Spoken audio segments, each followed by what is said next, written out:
Alors, Monseigneur Rouet a été invité par notre équipe pastorale parce que nous trouvions qu'il apporte quelque chose de nouveau, un souffle nouveau, une espérance nouvelle pour nos communautés paroissiales.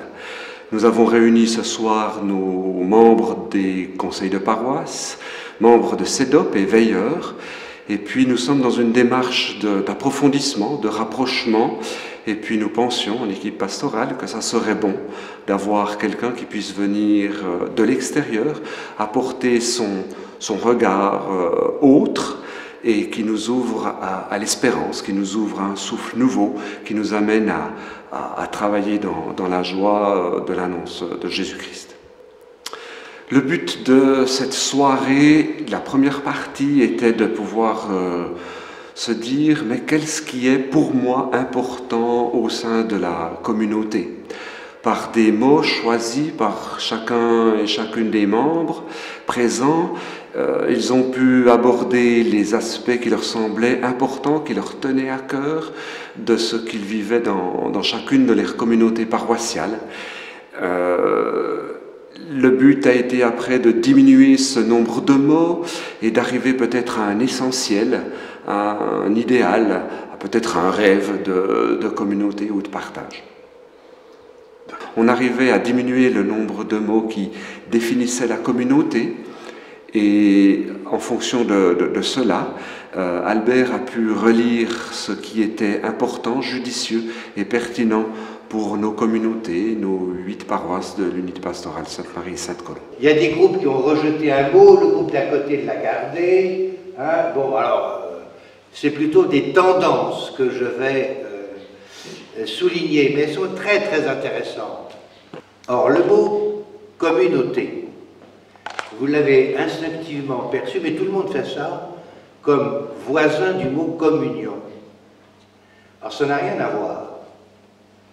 Communauté vient de 2 mots latins, excusez-moi, ça c'est savant, mais c'est vrai. Cum, qui veut dire avec, et munus, qui veut dire une charge, une fonction qu'on remplit, un travail qu'on accomplit ensemble.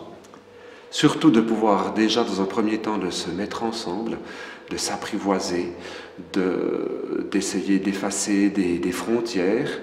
C'est peut-être un gros mot de dire frontières, parce que quand on pense Courtétel, Courfèvre ou Courfèvre-Basse-Cour ou Soule, Saint-Dervelier, on se dit mais il n'y a pas de frontières, mais les différences sont là. Chaque communauté a son originalité, sa saveur, son goût, qu'est-ce qu'elle peut apporter aux autres, qu'est-ce qu'elle peut apporter déjà aussi à soi, mais aussi aux autres, et je pense que ça c'est quelque chose de primordial et d'important.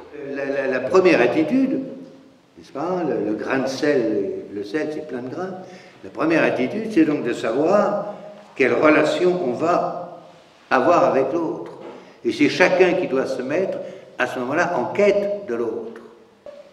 Mais si humainement on est insupportable,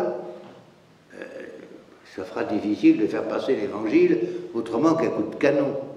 Vous n'êtes pas une communauté juxtaposée avec les autres, devant les autres, vous êtes des personnes et un groupe de personnes mêlées aux autres.